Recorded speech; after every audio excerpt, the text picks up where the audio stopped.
Welcome to The Anxious Generation, a book that delves into one of the most pressing crises of our time, the mental health struggles of today's youth. Written by Jonathan Haidt, this work explores how the rapid rise of smartphones, social media, and shifting societal norms have reshaped childhood and adolescence, creating an environment that leaves many young people anxious, overwhelmed, and disconnected. This book doesn't just present the problem, it offers a framework for understanding the changes that have caused it. Through data, research, and compelling stories, Haidt shows how the loss of free play, the rise of digital distractions, and the pressures of online culture have rewired childhood in ways that profoundly affect mental health. It's not just about blaming technology, but about understanding the structural, cultural, and personal choices that have contributed to this crisis. Listeners can expect a journey through the causes of this epidemic, including the developmental needs of children, the unique challenges facing girls and boys, and the foundational harms of the digital age. You'll also hear actionable insights, with chapters devoted to what parents, schools, governments, and tech companies can do to create healthier environments for the next generation. The message of this book is urgent but hopeful. While the challenges are immense, Haidt reminds us that change is possible. Together, we can reimagine childhood and build a world where young people can grow, thrive, and reclaim their mental well-being. When parents today reflect on raising adolescents, one topic seems to dominate their concerns: the impact of smartphones, social media, and video games. Their stories often follow familiar patterns. For many, it is a constant battle over rules and limits. There are arguments over screen time, endless ways for children to bypass restrictions, and a sense that technology is consuming family life. Even maintaining simple rituals, like family dinners or conversations, can feel like an uphill struggle against a rising tide of digital distractions. For some families, however, the impact is more troubling. Parents recount losing their children not physically, but emotionally and psychologically to the pull of their devices. One mother shared how her daughter's attachment to Instagram had spiraled into a cycle of despair. Despite efforts to limit access, the teen found ways to disable restrictions, leading to clashes that culminated in threats of self-harm.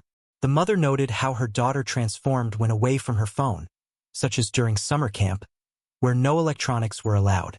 In those moments, the girl seemed like her old self, calm, engaged, and happy. But as soon as the device returned, so did the agitation, sadness, and withdrawal. This pattern isn't unique. It echoes in countless households, highlighting a deep tension between children's reliance on digital connectivity and parents' instincts to protect their well-being. For boys, the stories are often tied to video games or pornography rather than social media. In one case, a father described how his son, who had shown remarkable progress in school and martial arts, became withdrawn and angry after the family introduced a gaming console during COVID-19 lockdowns. What began as a temporary source of enjoyment soon turned into an all-consuming activity. Attempts to limit gaming triggered withdrawal-like symptoms, including irritability and defiance, leaving the parents feeling trapped. They knew gaming was affecting their son's behavior but feared cutting it off entirely would leave him socially isolated, as most of his friendships existed solely in online spaces. These personal accounts illustrate a broader phenomenon. Something significant has changed in the lives of young people over the past decade. Data shows a sudden, sharp rise in mental health issues among teens beginning in the early 2010s. Rates of anxiety, depression, and self-harm skyrocketed, particularly among girls. Between 2010 and 2020, the percentage of American teens reporting major depressive episodes increased by over 150%. For girls, the rate climbed even higher, with 1 in 4 experiencing such an episode by 2020. The trend transcends gender, race, and socioeconomic status, though its effects are most severe for specific groups, like adolescent girls. Importantly, this surge preceded the COVID-19 pandemic, which only exacerbated existing struggles. The data reveal that much of this rise is concentrated in internalizing disorders, such as anxiety and depression. These conditions, marked by feelings of sadness, fear, and withdrawal, are distinct from externalizing disorders like aggression or risk-taking. While boys and men are more likely to exhibit externalizing behaviors, The past decade has seen a significant increase in internalizing disorders across genders, though it has been especially pronounced among girls. Critics initially questioned whether this apparent crisis was real, suggesting it might reflect greater awareness or willingness to report mental health struggles. However, non-self-reported data, such as hospital admissions for self-harm or suicide attempts, paints a grim picture. Emergency room visits for self-harm among adolescent girls nearly tripled between 2010 and 2020. Suicide rates for girls aged 10 to 14 rose 167% over the same period. These aren't just numbers. They reflect lives disrupted and families devastated. The timing of this crisis aligns with the rapid adoption of smartphones and social media. In 2010, the release of devices like the iPhone 4, with its front-facing camera, and the growing popularity of platforms like Instagram ushered in a new era of digital engagement. By 2012, social media and smartphones had become pervasive, particularly among teens. This technological shift created what Haidt calls the Great Rewiring. Adolescents began spending more time in the virtual world, navigating spaces that amplified peer comparison, social validation, and cyberbullying, while displacing in-person interactions essential for healthy development. This chapter lays the groundwork for understanding the tidal wave of mental health challenges facing today's youth. It calls attention to a generation fundamentally shaped by digital connectivity, a transformation that demands urgent reflection and action. The mental health crisis among teens is not just a passing trend. It represents a profound change in how young people experience the world and themselves. Childhood is a critical period of growth, not just physically but emotionally, socially, and cognitively. It is during these formative years that children develop the skills they need to navigate the complexities of adulthood. Central to this development is the concept of play, an activity that is far more than mere entertainment. Play, especially free play, is essential for building resilience, fostering creativity, and teaching children how to manage risk, solve problems, and engage with others. Jonathan Haidt argues that play is not just a human instinct but a biological necessity shared across all mammal species. Young mammals play to develop the skills they'll need to survive and thrive in adulthood. Through chasing, wrestling, and exploring their environment, they prepare for challenges they'll encounter later in life. For humans, free play offers even greater benefits. It allows children to experiment with social roles, learn to negotiate conflicts, and build the emotional tools necessary for independence. But over the past few decades, the nature of childhood has undergone a profound shift. The rise of structured activities, academic pressures, and parental fears about safety have eroded opportunities for unstructured, self-directed play. Where children once spent hours outdoors, exploring neighborhoods and interacting with peers without adult supervision, today they are more likely to be found in organized sports leagues, after-school programs, or more often glued to screens. This transition has not been without consequences. Free play is unique because it places children in situations where they must confront small risks and setbacks. A child climbing a tree learns to assess how high they can go and what branches are safe to grab. A group of children negotiating rules for a game of tag develops conflict resolution skills. These experiences are invaluable because they teach children how to cope with failure, manage fear, and build confidence. By encountering manageable risks in childhood, they become better equipped to handle the larger, more complex challenges of adolescence and adulthood. However, Haidt highlights how modern parenting and societal norms have unintentionally stripped children of these opportunities. Since the 1980s, there has been a growing culture of fear surrounding childhood independence. Stories of child abductions, while statistically rare, have fueled a perception that letting kids roam freely is inherently dangerous. As a result, parents have become more protective, keeping children indoors or under constant supervision. At the same time, the rise of the internet and video games has made staying indoors an enticing option for kids, further reducing the time they spend engaging in real-world play. This shift away from free play has been compounded by the increasing emphasis on academic achievement. From an early age, children are placed in environments that prioritize structured learning and measurable outcomes. Even activities that once encouraged creativity and exploration, such as art or music, are now often tied to grades or competitions. While structured activities have their place, they cannot replace the unique benefits of unstructured play. The loss of free play has also had a significant impact on social development. In unsupervised settings, children learn how to navigate complex social dynamics. They practice taking turns, resolving disagreements, and empathizing with others. Without these experiences, many children struggle to develop the interpersonal skills they need to build strong relationships and resolve conflicts effectively. Instead, they are often left reliant on adults to mediate disputes or manage their emotions. Haidt argues that the decline of play is one of the root causes of the current mental health crisis among young people. Without the opportunities to test their limits and learn from their mistakes, children are less resilient and more prone to anxiety and fear. They grow up in environments that shield them from discomfort but fail to prepare them for the realities of life. This chapter paints a vivid picture of what childhood once was and what it has become. It challenges us to consider the long-term consequences of prioritizing safety and structure at the expense of independence and exploration. If we want to raise a generation of resilient, capable adults, we must rethink our approach to childhood. We must give children the freedom to play, take risks, and learn from their experiences. Only then can they develop the confidence and competence they need to thrive in an ever-changing world. Children are natural explorers. From the moment they are mobile, they push boundaries, test limits, and take risks. This instinct isn't accidental, it's built into our biology as a way of learning. Haidt introduces the concept of discover mode, a period in childhood when curiosity and experimentation take precedence over fear. In this mode, children develop essential skills by engaging in risky play, like climbing trees, jumping off swings, or building forts. These experiences are critical for teaching risk management, decision-making, and resilience. However, risky play doesn't mean recklessness. It involves calculated risks, the kind where failure is possible but not catastrophic. A child might fall and scrape a knee, but that's a manageable consequence that teaches them what to avoid next time. This process is an inoculation against fear.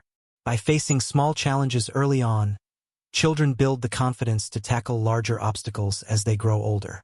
Haidt emphasizes that risky play is not just about physical challenges. It's also about social risks, negotiating with peers, resolving conflicts, and sometimes facing rejection. These moments help children develop emotional intelligence and learn to navigate complex social landscapes. Without them, children may grow up ill-prepared for the realities of adult relationships. Yet today, risky play is vanishing. Over the past few decades, societal fears about safety have led to a drastic reduction in children's independence. Parents are more hesitant than ever to let their kids roam freely, citing concerns about accidents, kidnappings, or lawsuits. Playgrounds have become sanitized spaces with padded surfaces and fewer opportunities for climbing or swinging high. Even in schools, recess has been cut back or eliminated in favor of more structured learning. At the same time, screens have provided a convenient alternative to outdoor play. For many children, video games and social media now fulfill the role of exploration and experimentation. But these virtual experiences lack the depth and physicality of real-world play. A video game might teach problem-solving, but it doesn't require the same emotional investment or risk-taking as negotiating the rules of a backyard game. The consequences of this shift are profound. Without risky play, children miss out on critical opportunities to develop autonomy and resilience. They become more anxious and less confident, more fearful of failure and less willing to take on challenges. Haidt argues that this lack of exposure to manageable risks is one of the reasons why so many young people struggle with anxiety and depression today. This chapter is a call to action. It urges parents, educators, and policymakers to reconsider the balance between safety and freedom. While protecting children from harm is important, overprotection can be just as damaging. To prepare children for the complexities of life, we must give them the chance to explore, take risks, and learn from their mistakes. Puberty marks a critical transition in a child's life, a time when they begin to move toward adulthood. Historically, this stage was accompanied by clear milestones that signaled growing independence. These milestones varied across cultures: rites of passage, apprenticeships, or even responsibilities like caring for younger siblings, but they all shared a common goal: preparing adolescents for adult roles. Haidt argues that these transitions have been increasingly delayed or blocked, leaving today's youth stuck in a prolonged state of dependency. In the past, puberty often coincided with meaningful steps toward autonomy. A teenager might start working, managing a household task, or contributing to the family's income.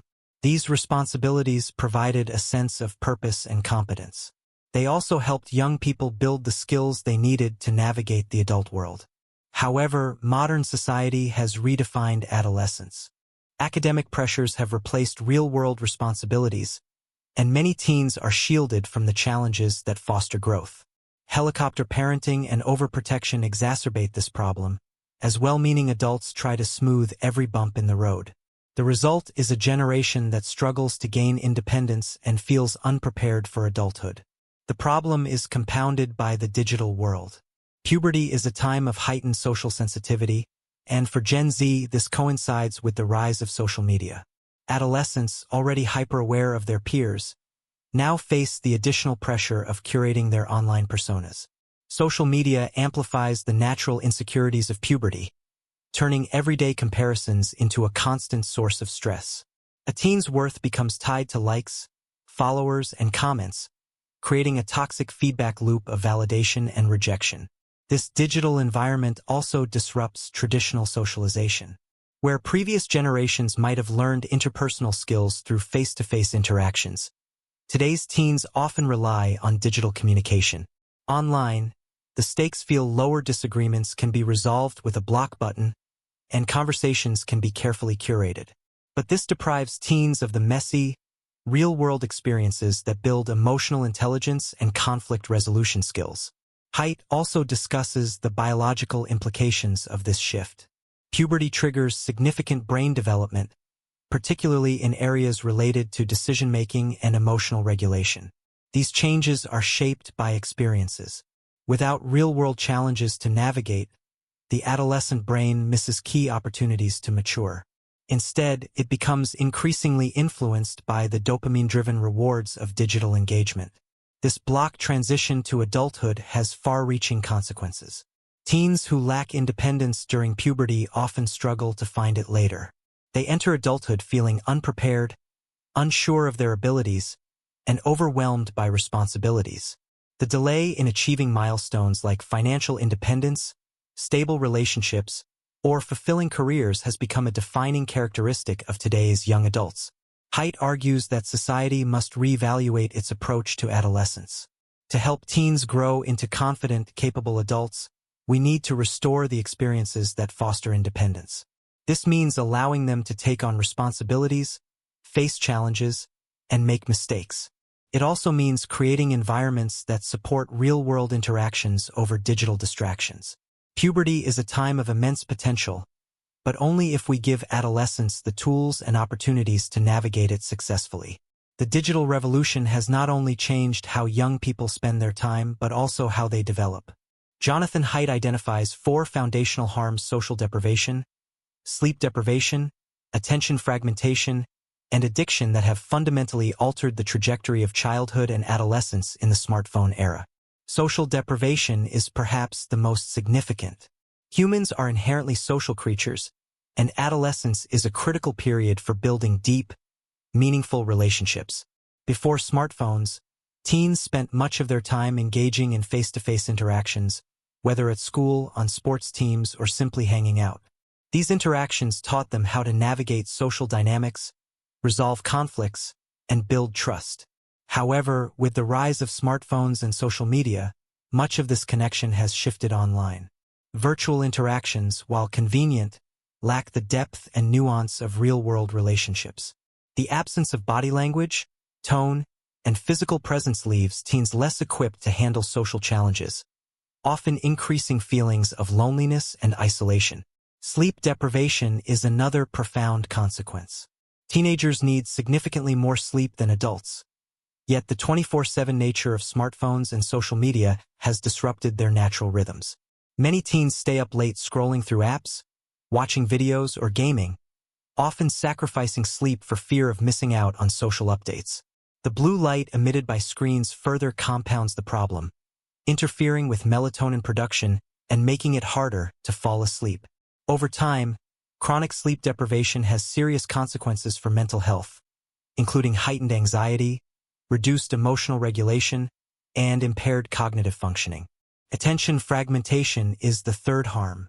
Smartphones are designed to capture and hold attention through constant notifications, infinite scrolling, and algorithm-driven content. For adolescents whose brains are still developing, this creates a perfect storm. The ability to focus deeply on a task, a skill critical for learning, creativity, and problem-solving, becomes increasingly elusive. Instead, attention is fragmented into short bursts, making it difficult for teens to engage fully in school, hobbies, or even conversations. This constant switching between tasks not only reduces productivity but also contributes to feelings of stress and overwhelm. Finally, there's addiction.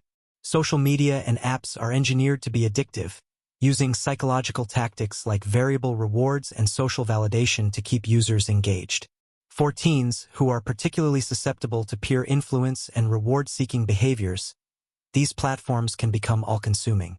Likes, shares, and comments provide a dopamine hit that reinforces compulsive use, making it difficult to step away. Over time, this addiction to devices can crowd out other activities that are essential for healthy development, such as physical exercise, face-to-face interaction, and creative exploration. Haidt makes it clear that these four harms don't operate in isolation, they feed into one another, creating a cycle of negative outcomes. Sleep deprivation exacerbates attention fragmentation. Social deprivation heightens feelings of loneliness, which drives further dependence on social media. The result is a generation that is more anxious, more distracted, and less connected than ever before. Addressing these harms requires recognizing their interconnected nature. Haidt challenges parents, educators, and policymakers to create environments that prioritize real-world experiences over digital ones. By addressing these foundational harms, we can begin to reverse the damage and give young people the tools they need to thrive. Social media has transformed adolescence for all young people, but its impact on girls has been particularly devastating. Haidt explores why this digital ecosystem disproportionately affects girls, linking it to the unique challenges they face during adolescence. Girls, more than boys, are socialized to value relationships and appearance. During adolescence, this focus on social connection intensifies as they navigate their roles within peer groups. Social media amplifies these pressures in ways that are difficult to escape. Platforms like Instagram and TikTok are heavily image-focused, encouraging girls to compare their appearances to curated, often heavily edited versions of others. This constant comparison fosters feelings of inadequacy, particularly at a stage in life when self-esteem is already fragile. Moreover, girls tend to engage in more relational aggression, subtle forms of social exclusion, gossip, and shaming. Social media provides an ideal environment for these behaviors to thrive. A single post, comment, or message can quickly escalate into a public spectacle, leaving girls vulnerable to humiliation and ostracism. Unlike in-person conflicts, online disputes are preserved and amplified, often reaching a much larger audience. For many girls, the fear of being publicly shamed online becomes a source of chronic stress. Haidt points to research showing a sharp rise in anxiety and depression among girls, coinciding with the widespread adoption of smartphones and social media. Girls are not only more likely to use social media but also more likely to experience its negative effects. Time spent online often displaces face-to-face interactions and physical activities, key protective factors against mental health challenges. As a result, girls report feeling more isolated, more anxious, and less satisfied with their lives. The physical toll of social media cannot be ignored either. The quest for the perfect selfie, driven by filters and editing apps, leads many girls to develop unhealthy body image issues. Eating disorders, once associated with magazines and television, have found new fuel in the endless stream of idealized bodies online. The pressure to maintain an attractive and likable digital persona is relentless, often leaving girls feeling that they are never good enough. Haidt contrasts this with boys, who are more likely to engage in gaming or other online activities that don't center on social validation. While boys face their own challenges, the constant feedback loop of likes, comments, and comparisons uniquely targets girls, preying on their social and emotional sensitivities. Haidt argues that the solution lies in delaying exposure to social media until girls are older and better equipped to handle its pressures. He emphasizes the need for parents and educators to teach media literacy, helping young people understand the constructed nature of the online world. By fostering real-world connections and promoting healthy self-esteem, we can mitigate the harmful effects of social media on girls. This chapter is a sobering exploration of the gendered impact of digital culture, highlighting the urgent need for change. While technology itself isn't inherently harmful, its current design and use have created a landscape that leaves many girls struggling with mental health challenges that are both profound and preventable. While much of the narrative around the mental health crisis focuses on girls, boys face their own unique challenges in this new digital era. For boys, the harms of the phone-based childhood often manifest differently, with distinct patterns of disengagement, isolation, and failure to transition into adulthood. Haidt unpacks how these issues unfold and why they demand equal attention. Boys, on average, spend less time on social media than girls. Instead, their digital lives often revolve around video games, online forums, and, increasingly, pornography. While these activities may seem less emotionally fraught than the image-driven world of social media, they create their own set of challenges. Video games, for instance, are designed to be immersive and addictive. They provide an alternative reality where boys can achieve measurable success leveling up, earning rewards, or leading virtual teams. For some boys, these games become a refuge, a place where they can escape the pressures of school, family, and social expectations. However, this escape often comes at the expense of real-world growth. Time spent gaming replaces opportunities to develop skills, relationships, and habits necessary for adulthood. Haidt highlights another troubling trend: the increasing consumption of online pornography. While pornography has always existed, the accessibility and intensity of content in the digital age are unprecedented. For adolescent boys whose brains are still developing, exposure to explicit content can warp perceptions of intimacy, relationships, and consent. Over time, heavy consumption of pornography can lead to isolation, reduced motivation, and difficulty forming healthy romantic relationships. Boys are also grappling with shifts in societal expectations. Traditional markers of masculinity, such as physical strength or leadership, have become less relevant in a digital, post-industrial world. At the same time, societal conversations about gender have shifted, often leaving boys unsure of their role or identity. For some, this uncertainty translates into withdrawal or resentment, further deepening their disengagement from real-world relationships and responsibilities. Perhaps the most pressing issue facing boys is what Haidt calls failure to launch. More boys are struggling to transition from adolescence to adulthood, delaying milestones like pursuing higher education, entering the workforce, or forming lasting partnerships. Unlike the relational struggles faced by girls, boys' challenges often stem from avoiding risk, avoiding responsibility, and avoiding the discomforts of personal growth. Haidt argues that addressing these issues requires a rethinking of how we engage boys during adolescence. Parents and educators must create environments that encourage responsibility and purpose. Boys need opportunities to take risks, face challenges, and experience real-world success. Video games and digital distractions, while not inherently harmful, must be balanced with activities that foster physical, emotional, and social development. By guiding boys toward meaningful experiences and relationships, we can help them build the skills and confidence they need to thrive. In this chapter, Haidt steps back to explore the broader psychological and spiritual dimensions of the phone-based childhood. He examines how digital technologies have changed the way we experience life, often pulling us away from meaningful pursuits and into a cycle of superficial engagement and degradation.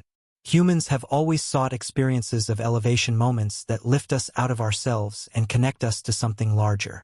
These experiences can come from a variety of sources: awe-inspiring art, spiritual practices, acts of kindness, or deep relationships. They remind us of what it means to be human and inspire us to be better. Haidt argues that the natural world, in particular, has long served as a source of spiritual renewal, offering a sense of perspective and peace.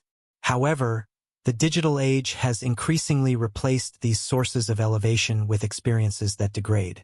Social media, for example, often drags users into a cycle of comparison, judgment, and envy. Rather than inspiring us to connect with others or seek self-improvement, it fosters feelings of inadequacy and resentment. The same platforms that promise connection often leave users feeling isolated, angry, or consumed by petty disputes.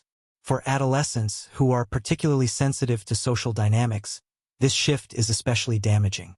Instead of spending time in environments that nurture growth, many teens are pulled into toxic online spaces where bullying, outrage, and tribalism thrive. These interactions reinforce negative thought patterns, making it harder for young people to develop the emotional resilience and empathy they need to navigate life. Haidt also discusses how the rise of algorithm-driven content has further degraded our spiritual and emotional lives. Algorithms prioritize engagement above all else, pushing content that provokes strong emotional reactions, often outrage or fear. This creates an online environment that is not only addictive but also corrosive to mental health. Adolescents, who are still learning to regulate their emotions, are particularly vulnerable to these effects. They become caught in a cycle of reactive consumption, constantly drawn back to content that leaves them feeling worse. At the same time, Haidt points to the erosion of real-world spiritual practices. Traditional sources of elevation, such as religious communities or shared cultural rituals, have declined in many societies. For young people, these practices have been replaced by fragmented digital interactions that lack depth or continuity. The result is a sense of disconnection, not just from others but also from oneself. Yet Haidt offers hope. He suggests that spiritual elevation is still possible, even in a phone-based world. By reconnecting with nature, practicing mindfulness, and fostering genuine relationships, individuals can reclaim a sense of meaning and perspective. He also calls on society to create spaces both physical and digital that encourage reflection, connection, and growth. This chapter serves as a reminder that the mental health crisis is not just a technological problem but a cultural one. The tools we use and the environments we create shape who we are and how we experience life. By prioritizing elevation over degradation, we can help young people and ourselves live more fulfilling, connected lives. Addressing the mental health crisis among young people is not an individual effort, it requires a collective response. Jonathan Haidt argues that while parents and educators play crucial roles, the scale of the problem demands systemic change. To initiate this, we must first understand the structural forces that have created what he calls a collective action problem. A collective action problem arises when individuals acting alone face high costs for making a change. But if a community acts together, the benefits are shared by all. For example, a single parent might hesitate to limit their child's smartphone use because of the fear that their child will be socially excluded. However, if an entire school or neighborhood adopts a phone-free policy, the burden on individual parents is reduced and children benefit collectively. The first step in solving this problem, Haidt argues, is awareness. Many parents, educators, and policymakers are already concerned about the impact of digital technologies on mental health, but they often feel isolated or powerless. By creating communities that share the same concerns and goals, these individuals can begin to work together to implement meaningful changes. Awareness campaigns, public discussions, and data-driven arguments can help build momentum and bring more people into the fold.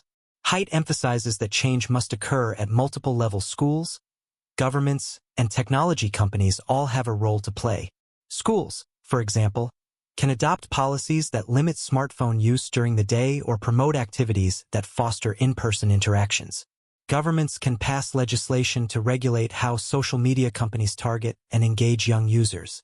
And tech companies themselves must be held accountable for designing platforms that prioritize engagement at the expense of well-being. But collective action doesn't just mean policy changes. It also requires cultural shifts. Society must reframe how it views childhood and adolescence, prioritizing real-world experiences over virtual ones. This involves challenging the norms that equate constant connectivity with social success and advocating for a return to practices that nurture independence and resilience. Haidt is optimistic that collective action is possible. He points to examples of successful public health campaigns, such as those against smoking or drunk driving, which achieved widespread change through coordinated efforts. While the challenges of the digital age are different, the principles of collective action remain the same. Start small, build coalitions, and focus on shared goals. By working together, communities can push back against the forces that have rewired childhood and reclaim healthier, more balanced lives for young people. Governments and technology companies hold significant power to address the mental health crisis among young people. In this chapter, Haidt outlines practical steps these institutions can take to reverse the damage caused by phone-based childhoods and ensure safer, healthier digital environments. Haidt begins with governments. Legislation is a powerful tool for protecting children, and history provides many examples of successful regulation in areas like public safety, education, and public health. For instance, laws mandating seatbelts and banning cigarette advertising saved countless lives. Similarly, governments can take decisive action to regulate the digital environment. Haidt suggests raising the minimum age for social media use to 16, ensuring that children are better equipped to handle its pressures before being allowed to join. Enforcing stricter age verification systems, backed by significant penalties for non-compliance, would be a critical first step. Another area for government action is data privacy. Current laws often allow companies to collect and monetize vast amounts of personal data from minors, leaving them vulnerable to targeted advertising and harmful content. Strengthening data protection laws, especially for children and teens, would limit the ability of social media platforms to exploit their most vulnerable users. Haidt also calls for transparency requirements that compel tech companies to disclose the algorithms driving their platforms, making it easier for researchers and regulators to understand and address their impacts. Turning to tech companies, Haidt argues that the industry must prioritize well-being over profit.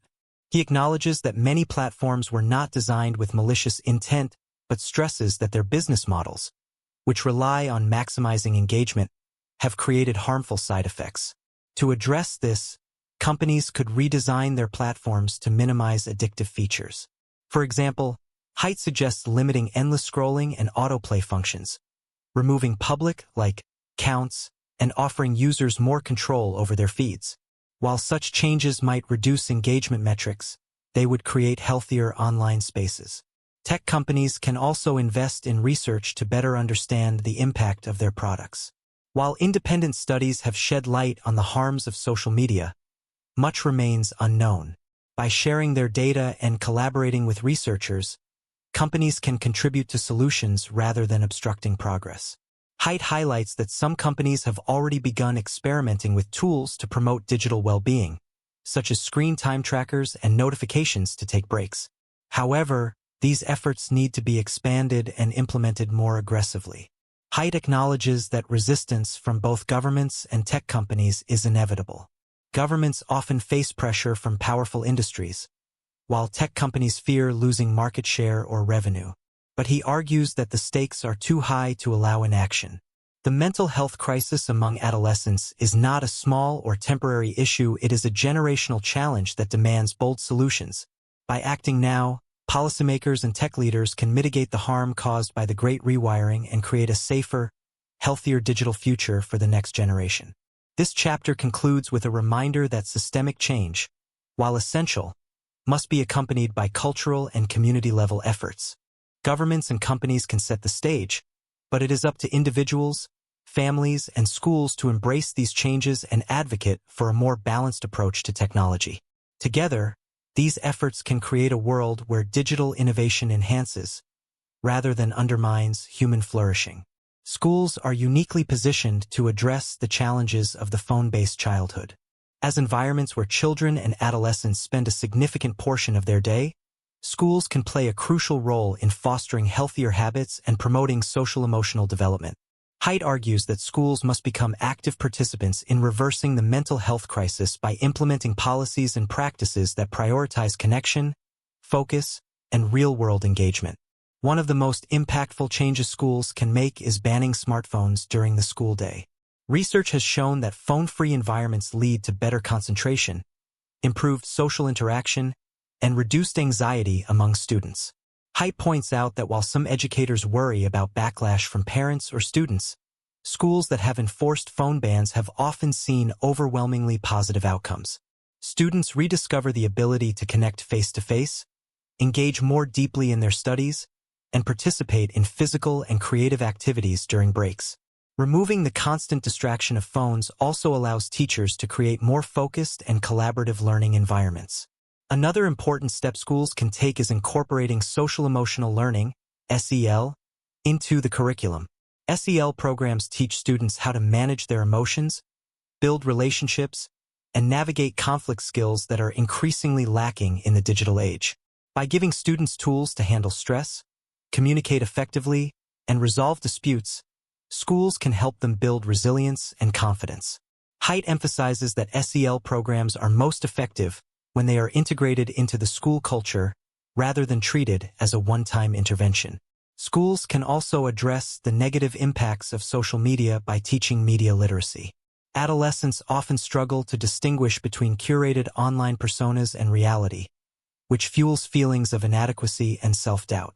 Media literacy programs can help students critically analyze the content they encounter online, understand the algorithms that shape their feeds, and recognize how platforms manipulate their attention. Armed with this knowledge, students are better equipped to navigate the digital world with awareness and self-control. Additionally, schools can create opportunities for meaningful, real-world experiences. Haidt highlights the importance of extracurricular activities, such as sports, arts, and community service, which provide students with a sense of purpose and connection. These activities not only counteract the isolating effects of screen time but also give students a chance to develop skills and interests that contribute to their personal growth. Schools can also design programs that encourage teamwork, problem-solving, and leadership, helping students build the confidence and competence they need to thrive.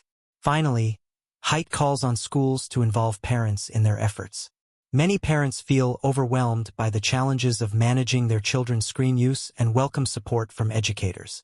Schools can host workshops, share resources, and create partnerships with parents to establish consistent boundaries around technology use. By working together, schools and families can create a unified front that reinforces healthy habits and behaviors. This chapter emphasizes that schools are not just places of academic learning, they are communities where children grow, connect, and develop. By taking proactive steps to address the harms of the digital age, schools can help students reclaim their childhoods and prepare for a healthier, more balanced future. Parents are on the front lines of the mental health crisis facing young people. While systemic changes are essential, Haidt stresses that parents have significant power to influence their children's development and well-being. This chapter provides practical advice for parents who want to foster healthier, happier childhoods in a phone-dominated world. The first and perhaps most crucial step parents can take is delaying their child's exposure to smartphones and social media. Haidt recommends that parents wait until at least high school before introducing these technologies. By postponing access, parents give their children more time to develop the social and emotional maturity needed to navigate the pressures of the digital world. Even when smartphones are introduced, parents can opt for devices with limited functionality, ensuring that their children's online interactions remain manageable. Haidt also advises parents to establish clear boundaries around screen use. Family rules, such as no phones during meals or no devices in bedrooms at night, can help create a healthier balance between online and offline life. These boundaries not only protect children from the harms of excessive screen time but also foster opportunities for meaningful connection within the family. Haidt acknowledges that enforcing these rules can be challenging, especially when children push back, but he emphasizes that consistency is key. Another critical role for parents is encouraging unstructured, unsupervised play. Free play allows children to take risks, solve problems, and build independence, all skills that are essential for their long-term development. Haidt urges parents to resist the temptation to overschedule their children's lives or hover over their activities. Instead, they should create opportunities for their children to explore, experiment, and interact with peers on their own terms. Parents can also help by modeling healthy behaviors. Children learn by example, and parents who demonstrate balanced technology use send a powerful message. Haidt suggests that parents set their own boundaries around screens, such as limiting social media use or prioritizing face-to-face interactions. By showing that life is richer when it's not dominated by devices, parents can inspire their children to make similar choices.